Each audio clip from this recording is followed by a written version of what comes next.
Sorry, Jack. Chucky's back.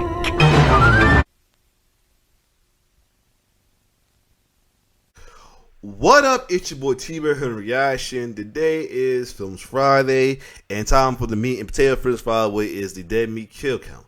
So, that being said, we're back in the Chucky recount. So, since I've done the first 3 recount, and this is a reboot of mainly the first one, we're going to take a little break from the recount of the Child's Play Chucky series, and we're going to go to the Child's Play remake, which came out in 2019.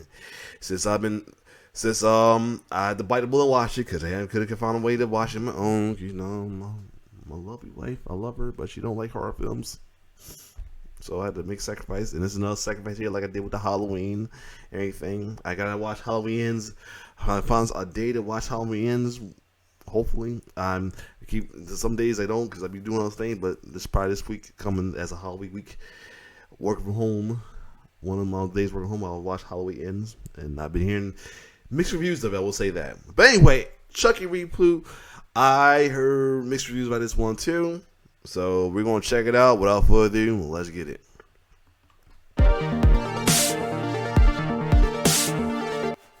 Welcome to the Kill Count, where we tally up the victims in all our favorite horror movies. I'm James A. Janice, and it's time I look at the Child's Play remake released in 2019. Now, here's the thing. I have complicated feelings towards this movie and how it was made, and it wouldn't be sincere of me if I didn't address them in this video. So just buddy bear with me for a few minutes, alright? We'll be counting the kills soon enough. When I started Dead Meat back in 2017, every major franchise that I was planning to cover had some kind of remake or reboot. Jason, Michael, Freddy, Leatherface, the little shit Leprechaun, all of them had their timelines discontinued and restarted. Hell, even Ghostface kinda had a splintering with that MTV series. But not Chucky. Over the course of nearly 3 decades, Chucky's story continued uninterrupted through various highs and lows in quality and constant experimentation with tone and style. Guiding this continuity was Don Mancini and producer David Kirshner. Mancini wrote or co-wrote every single installment of the franchise, and eventually took over directing duties for himself. Sure, his first directorial effort, Seed of Chucky, is widely regarded as the worst of the series, but Mancini never faltered in his devotion to the franchise, and he brought it back very strongly in my opinion, with the more mature and gothic, and sadly straight to video, Curse and Cult of Chucky. I know that some people think Mancini ruined the series with stuff like Seed, but there wouldn't be a Chucky series without it. Yes, the original screenplay was polished and rewritten by John Lafia and the film's director Tom Holland. No, not that Tom Holland. And Holland, who had a sort of falling out with Mancini and Kirshner, gave this remake the thumbs up while it was being made. But Holland's involvement, and the involvement of distributor MGM, ended after the first movie. It was Mancini and Kirshner who kept the killer doll going,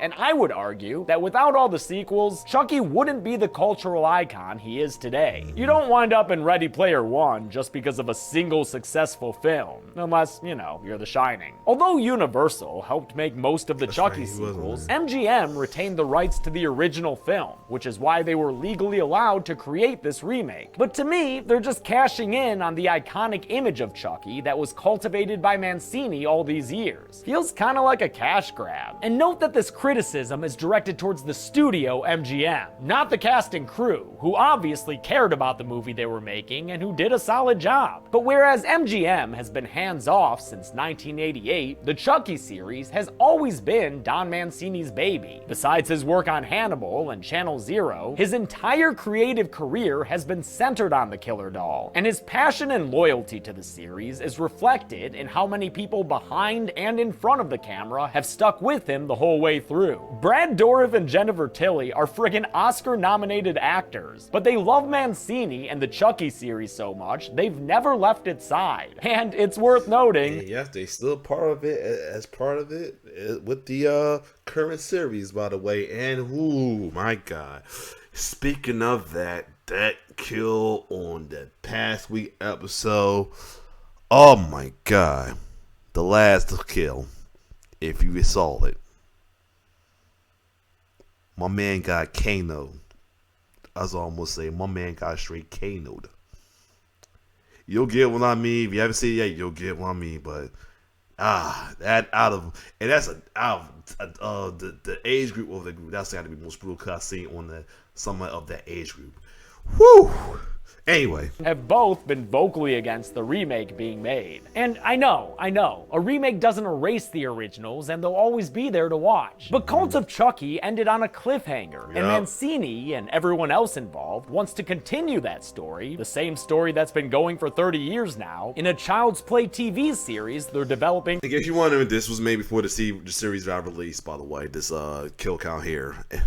So in case you're wondering why they talking about the series now, this was made before the series came out. The first season had that. For sci-fi. And I do think the existence of a different parallel Chucky might confuse or deter people from watching Mancini's show. It just bothers me that even though Mancini didn't want this movie to be made, the studio went ahead and did it anyway just because they legally owned the rights. It's not like Chucky was a dormant series like all the other horror franchises that got rebooted, and the latest movies weren't like the later Hellraiser or Children of the Corn sequels, where something lazy was churned out just to retain the rights. Even if you don't like what Cult did, you can't deny that Mancini was definitely trying to do something with it. It's important to point out that this remake's director, Lars Klevberg, and seemingly everyone else involved with the film have never said anything negative towards Mancini. In fact, Mancini was even offered an executive producer credit on this movie, but since it wouldn't include any creative input, and since he was still working on his own Chucky series, he turned it down. It was hard not to feel like I was being patronized. Yeah. They weren't asking for your creative involvement. Yeah, they just wanted our imprimatur of, approval, which I strenuously deny them. I really wish MGM had just made a different movie. This remake has enough changes from the original that it could function as its own separate thing. We really wanted to have something new to bring to it, something relevant to today's That's audience. crazy. By you hear that about a good amount of remakes, even this is upcoming supposed reboot of House Party. Like, could be give it a different name, it'd be fine. But the fact that it's like got this name, it's got a lot of the thing was given the name of something of the past and everything. Like, it's like it's gonna be another one of these. But either way, I'm gonna check it out. We're gonna check it out. They definitely did that with their movie addressing a fear of technology and surveillance gone wrong. That's great, but why did it have to be a Child's Play movie? Literally the only reason is money. Without that title and the look of the Chucky doll that Mancini helped Kevin Yeager design, the film wouldn't have made nearly as much money, God forbid. Throughout the original Chucky series, Don Mancini tried new things. Sometimes they were good, sometimes they were awful, but sometimes they were great. I fucking love how much he experimented, even when I didn't like the outcome. And I can't stand it when I hear people say that they're glad a new Chucky is being made despite his opposition because they didn't like what he did with the series. Chucky is his creation. Just because we're fans doesn't mean we're entitled to have Chucky movies made the way we want them to be made. We didn't create that little bastard killer doll, Don Mancini did. And for 30 years, he's been loyal to the character and all the cast and crew who have helped him along the way. I know MGM is within their legal rights to make this remake, but its creation reflects a different value system than I'd prefer to see in the world. One that doesn't respect an artist who's always stayed devoted to, experimental with, and passionate towards their life's work. I just wish we cared about that a little more. That's about all I have to say about this. Sorry it took so long, but again, I wouldn't feel right not addressing it. And with that out of the way, I promise to cover this remake on its own merits and treat it like any other movie on the kill count. If you really want to know, I'd personally rank it below Cult and Curse, but above Bride, Seed, and 3. Oh, okay. And it's okay if you disagree with that. People have different opinions, alright? With that, I'm done talking about the original series. The Child's Play remake reimagines Chucky as a home AI system, basically an Alexa in physical form. He's no longer a good guy doll, but instead a buddy doll. And although he still wants to be friends to the end, he's also down to help you with work, both home and yard. Andy Barkley has been aged up, now more in line with the adolescence of Stranger Things and It, while Karen Barkley has been ever so slightly aged down and is now played by Aubrey Plaza, which, when I realized her age actually made sense for this role, well boy did I feel old. Rounding out the human cast is Brian Tyree Henry as Detective Mike Norris. And all three of these actors do a great job being funny and relatable. Their performances are definitely a highlight. In fact, I think their acting, and Bear McCreary's awesome score, actually masks some of the weaker points of the movie, which can sometimes feel like it has more style than substance. I think it's too hip by half, with a few too many sitcom-like scenes and side characters, and as I examined it more closely with repeat viewings, I noticed a lot of character and story decisions that simply don't make a lot of sense. Kind of feels like the screenplay was forcing certain things to happen just to hit some predetermined story beats. But I can understand people enjoying this movie. Not only is it well-paced and stays entertaining the whole way through, it's got Mark frickin' Hamill as the new voice of Chucky. Hi.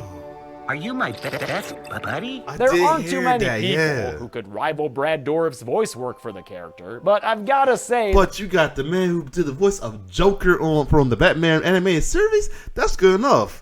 Not saying I'm a fan of Joker, but no, Mark Hamill's a legend when it comes to the Batman animated series. That Hamill's performance feels pretty pitch perfect. Although, sorry, note from editor Zoran here, he insists that I mention that Hamill's voice for Chucky is the same as a, Brigsby Bear, whatever the fuck that is. Remember, prophecy is meaningless. Trust only your familial unit. And please, discard leftover food rations in the yellow bin, not the red one. Brigsby, Chucky, Luke, I don't give Let me see what that Brisby Bear is about. Hold on a second. That another horror film, whatever, or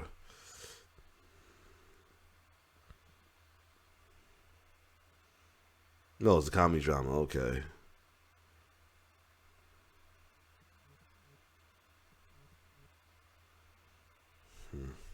Anyway, let's keep going. give a damn about his name. I care about his kills. So let's get to him. The movie begins with an all-seeing corporate logo and a picture-perfect businessman. This is Henry Caslin, Caslin Corp chairman, and he's damn glad to meet you. He's here to introduce their all-new home AI system, the Buddy Doll. Hey, buddy. Let's watch some TV. I'm not your buddy, guy. This nightmare-looking smart doll can wave his weird little ET finger around and be the master of your domain, even raising your goddamn kids for you. Don't forget your science book. And he can start as soon as you pop that baby out, because like a Twilight werewolf, this mofo imprints on people, a process that comes with a free song. You are my buddy. Of course, this mass-manufactured BFF is made overseas, where sometimes Caslin employees get abused, humiliated, and fired. Before this particular ex-factory worker leaves, though, he's gonna take some sweaty vengeance and disable all the safety protocols on a Buddy Doll computer chip, because those would definitely have an easy-to-change on-off setting. After packing up the dangerous Buddy Doll, the worker kills himself with a jump from the top of the factory onto a car. Oh shit, that's the same way Aunt Maggie died in the first movie. Sorry, I'm not supposed to be mentioning those. Some awesome damn music plays, courtesy of composer Bear McCreary. And that leads us into our title card. Oh, that's an evil looking red. Karen Barkley has just moved into a new Chicago apartment building, which has a Jack Black looking maintenance man, with her snarky 13-year-old son, and that isn't him. Whoa, you look like shit. What happened to you? Thanks. And watch your language. they've actually got a cute relationship, and you can tell they really love each other, even though Karen would prefer Andy get off his phone every once in a while. She'd rather he, go make friends with stranger kids standing out in the rain. What the heck, Mom? That's so weird. Andy's not having a good time with this move, or with the fact that his mom's been getting her grind on with a douchebag named Shane. Ugh, Shane. I bet he thinks he's the best in the world. To avoid Shane, Andy posts You gotta love James wrestling references.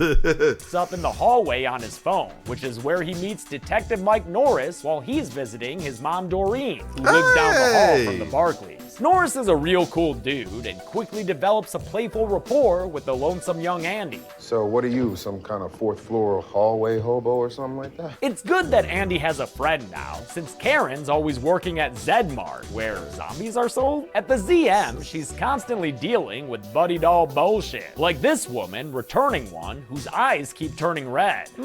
Evil eyes, eh? Guess no one would really miss it if Karen took it home for herself, huh? Yoink! She gives it to to Andy as an early birthday gift, but his reaction isn't exactly to her liking. Is that a sigh? Yeah, it turns out he's no longer a buddy bro. Just, this thing is for like little kids now. It came out like a year ago. Okay. But she convinces him to give it a shot with the caveat that it was refurbished, aka defective and or evil. Andy plugs in the buddy doll, who gets straight to making introductions. What's your name? Andy, sup? Hi, Andy Sup. And what's the doll's name, Andy? Han Solo. Did you say Chucky? What? No, not even close. Get it? Very close though. You know, it's Luke, but like the little connection right there. Han Solo? Star Wars? Mark Hamill. The doll is all sorts of busted ass, but Andy promises his mom that he likes it and takes Chucky into his room. I think the doll looks pretty good here. And in fact, I didn't even realize that this was CG when I watched it. Twitter user The Scream King had to send me this video of how Andy's actor Gabriel Bateman is just acting with an arm here. Good looking stuff. And they did, of course, use animatronics as well. Jason Ward made the doll to production's design specifications, covering the animatronic innards with a plastic exoskeleton and foam latex skin. There were at least 9 different Chucky dolls used for various purposes, like having one just for stunts, and it took 3 or 4 puppeteers to operate him, each controlling different things like body movement or facial expressions. Even though it's only night 1, Chucky and Andy warm up to each other enough for Chucky to do his weird little imprint song. You are my buddy until the end. Lord. More than a buddy. Like, Jesus You're Christ. my best friend. Yo, did I just make friends with the Joker? Hell yeah you did, dude. You're sandwich pals and everything. But uh-oh, that creepy looking fucker might be learning the wrong lessons there. And you know what? He's dropping the ball with the whole school prep thing too. This is not a book. None of these are books. This fun and games segment is a lot of fun to watch. Again, thanks in large part to Bear McCreary's music. My favorite special feature on the Blu-ray, in fact, was a video of him performing the theme on all these fun toy-like instruments. Oh wow. I didn't know what automatones were before seeing this, but now I'm pretty much obsessed with them. And also, just gotta say, Mr. McCreary was a super nice guy when I talked to him at the Happy Death Day to You premiere. Fingers crossed for an interview one day. The Good Times montage leaves Chucky so imprinted on Andy that when he sees his best friend get scratched by their cat Mickey Rooney, he quickly turns violent against the poor little kitty. Andy scolds Chucky and tells him he's not allowed to hurt things or people, even if they're major douche nozzles like Shane. Clean up this room. You're not my dad, Shane! Andy's sitting in the hallway, dressed like Elliot to honor Chucky's E.T. finger, and training the doll to epically prank Shane when he meets 2 new characters who are coming in hot. It doesn't really follow the rules. It doesn't follow the rules. Like it has a choice. Kinda. Sorry, can I pop in here? So he just does whatever? What? Did these actors stumble out of an SNL audition? What the hell's going on here? This is Fallon and Pug, new friends for Andy, who are unfortunately going to be around this whole damn movie. But hey, Beatrice Kitsos, who plays Fallon, was in season 2 of the criminally underwatched Exorcist series on Fox, so that's kinda cool. I'm happy that Andy has friends that are part of his age cohort now, but gotta admit, these characters are not my favorite. Your sister's pretty hot. Dude, that's my mom. Even hotter. Like, this Pug motherfucker is sitting there with binoculars as they use Chucky to steal snacks from the vending machine. How are we about to have a character less realistic than the talking doll? I'd rather this movie's humor come from kids trying to make Chucky say funny things. Now say this is for Tupac. One night the kids are watching Texas Chainsaw Massacre 2, but it must be some kind of scrambled cut I've never heard of, because that shit's way the fuck out of order. Trust me, I can tell, especially since they use so damn much of it. Chucky sees them all laughing their balls off at Chop Top, which inspires him to mimic Bill Moseley and come at them all with a knife. When Andy tackles the little bastard to the ground, he accidentally slices Andy's arm, and that's gonna be a big time out for you, mister. You stay here and think about what you did. That leaves Chucky feeling bad, so he gets some payback via playback when he shares what Andy said in a secretly recorded voice message to Shane. Shane's such an asshole. Karen takes the doll away from Andy Andy and locks him in a little cupboard, but that's not enough to contain Chucky, who breaks free and murders Mickey Rooney the cat. Lucy, don't look! Andy disposes the evidence down the garbage chute, but if he was hoping to just forget about it and move on, I've got some bad news for him, because Chucky's gonna make sure Mickey Rooney is always right there with him. Holy shit.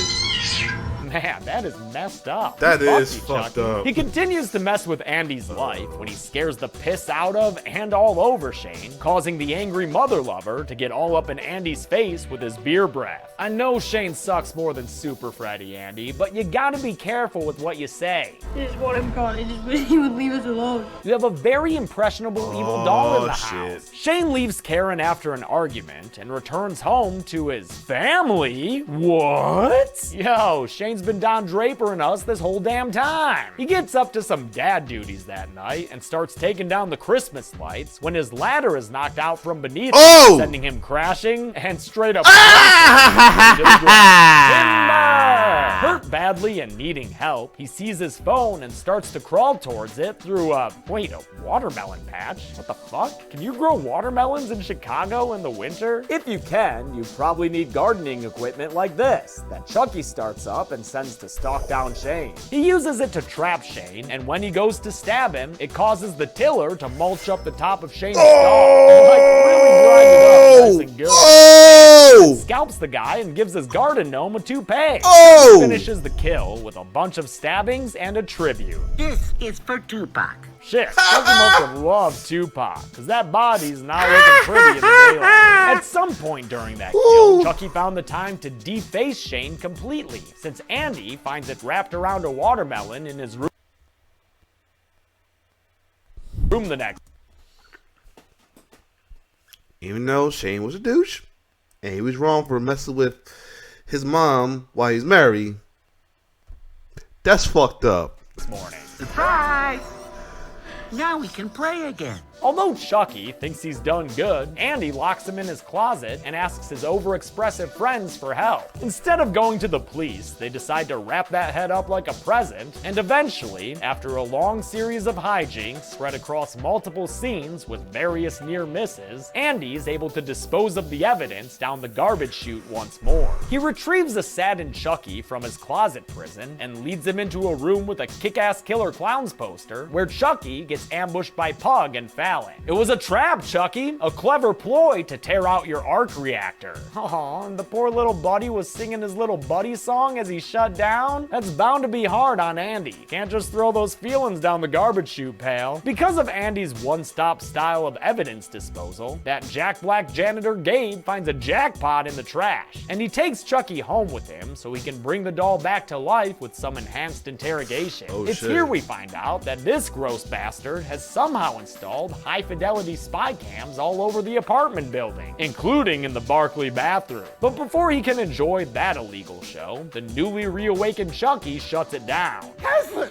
System reboot! Wait, what? You had those spy cams hooked up to your home network? Dog, you're just asking for jail time with that. Or at least some karmic justice, which looks like it's coming right up, since Chucky just disappeared and is now messing with his electronics. Oh, and slashing his leg. Oh, and stabbing him in the baby. Chucky actually tears into Gabe quite a bit, but it's not until the dude stupidly steps onto a buzzsaw table that we see where this death is going. Wait, even the fucking table saws on the Wi-Fi? What kind of dumb smart future is this? Apparently one that doesn't have any safety limits on its thermostat, since Chucky's able to get the room nice and boring. That causes Gabe to let go of the heating pipe he's holding onto and fall crotch first on I mean crotch first, with a leg on the side there too. Nice. You know, besides the cat, Chucky's not choosing his victims too poorly so far. Andy gets a knock on his door from a random fucking kid there to tell him the latest neighborhood news. Sounds like a buddy doll was just left on the doorstep of another apartment building kid named Omar, the one who taught Chucky about Machiavelli. Omar's named his supposedly new buddy doll Chode, which is actually pretty great, but Andy has his doubts that Chode's on the up and up. Work continues to be hell for Karen, especially since the new Buddy 2 is about to come out. out, along with a brand new terrifying Buddy Bear and some all-new Buddy accessories, like this little shit outfit. In the store, Chucky gives up the Chode game real fast when he plays some of Andy's home videos on the Zedmart TV. That leads to a fight between Andy and Omar that causes Omar's phone to fall out of his pants. During the fight, Andy also pushes Pug, unfortunately not out of the movie, and after the dust is settled, he grabs Omar's phone off the ground along with his hearing aid that fell out. Oh yeah, Andy's deaf and has to wear a hearing aid. I didn't bring it up before. I thought that was honestly, what he haven't was. really needed to. But yeah, that's a thing. Andy uses Omar's phone to connect to Chode,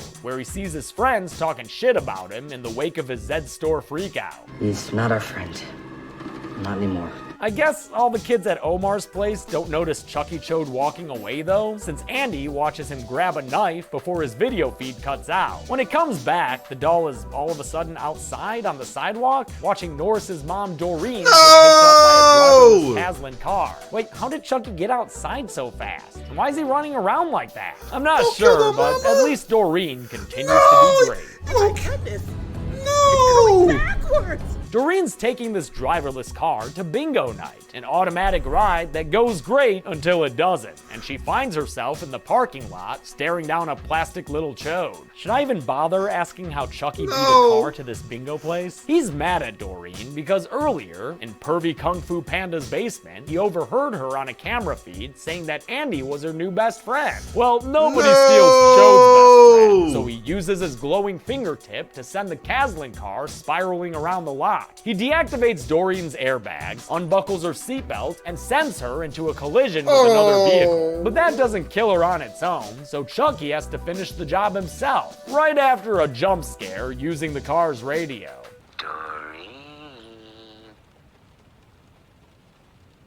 I said peekaboo. He kills her with a stab off screen, and her son Detective Mike, unfortunately, is the one who has to uncover the body at the crime scene.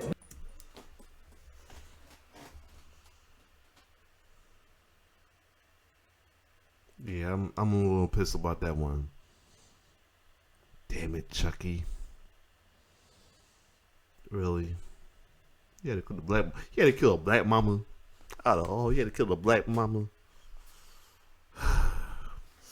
Back at home, Andy tries to tell his mom about Chucky, but instead of believing him, she yells at him for taking Omar's phone and goes to return the stolen device. While she's gone, Chucky hacks into the Barkley Wi-Fi and shows Andy that his friends were talking shit about him, which gets the kid so mad he has to batter up. And so when Karen comes back, she finds her son looking like he's trying to escape a poltergeist movie. To keep a closer eye on him, she takes him to Zedmart, and while they're gone, a police presence at Doreen's door and footage of Doreen from Chucky Chode on Omar's Buddy app convinces Fallon that Andy was right about the killer doll. They look at the app again, and hey, what do you know? Chucky's now at Zedmart, just in time for the release of the Buddy 2.0. That's good, Chucky. You wouldn't want to miss this dude in a Buddy doll suit. It's pretty great. Detective Mike Norris has been investigating all these crime scenes, and after being shown a picture of Shane's face with Andy's wrapping paper all around it, he concludes that Andy must be the one behind all the kills. So even though Andy's friends go to Zedmart to help him avoid Chucky, they don't make it very far before Norris takes Andy to the ground and starts to cuff him. The Buddy 2.0 release countdown finishes and all hell breaks loose, which gives Chucky cover to stab that Superformer right shit! It's actually a darkly hilarious scene as the poor dude stumbles around with that big ass Buddy head on. And it gets even wilder when he sprays a bunch of blood into a little girl's face. Norris cuffs Andy to a display case or something right before the lights all go off so the Chucky show can begin.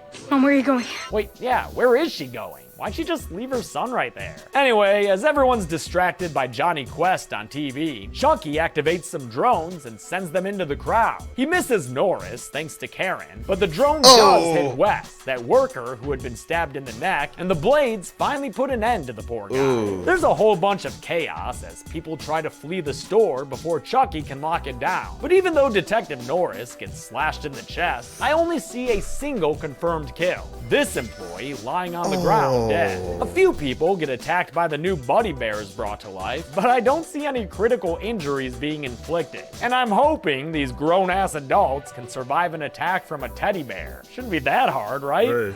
Come here! Oh shit, but that guy? Yeah, that guy did. Chalk one up for the creepy-ass bears. Andy is saved from a bear attack by Fallon using a variety of tools. But as they go to leave the store, Chucky shows Andy a feed of Karen on the TV, and she's not looking too comfortable there. Maybe you should have stayed with your son when that public emergency broke out. Mom, where are you going? Where the fuck were you going, Mom? Andy decides to go save her, but only after locking his friends outside, determined to take care of that chode himself. You want to play? Let's play. He goes to the back in the warehouse portion of the store and follows a Chodio-controlled car to Karen, who's all tied up for plot purposes. Where the fuck you go? Chucky starts talking directly into Andy's hearing aid, which, like, come on. Why would that be on the internet? Whatever, man. The doll taunts the kid and then knocks him the hell out. When Andy comes to, he finds Chucky dulling his knife against the ground and his mom tied to an ever-rising forklift. Chucky's full on nutso now, threatening to cut Andy open so he can fix his insides, but before he can, Andy confuses the doll with a sweet serenade of friendship. Oh, hold up, and slow down. Sorry, I didn't peep that. My fault. Go back to where we's at with the knocked out part. Knife against the ground, and his mom tied to an ever-rising forklift. Chucky's full on nutso now, threatening to cut Andy open so he can fix his insides, but before he can, Andy confuses the doll with a sweet serenade of friendship. On my body until the end. He uses the opportunity to knock Chucky aside, then begins to climb some scaffolding to cut his mom down. He's just about succeeded when Chucky jumps out and Ready Player One's him off the edge. Andy manages to grab the rope and cut his mom free with the knife, sending them all down to the floor in a seriously rough landing. But Andy perseveres and climbs on top of Chucky so he can stab him in his stupid little doll chest. That's gotta be it for him then, right?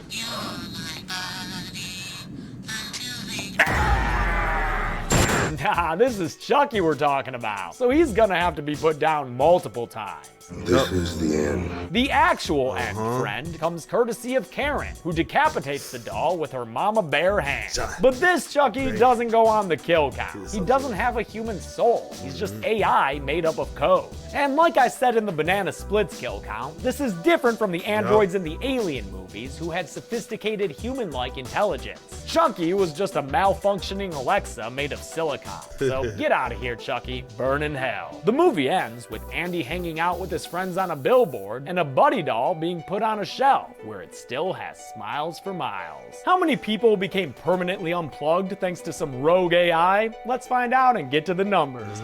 Ha!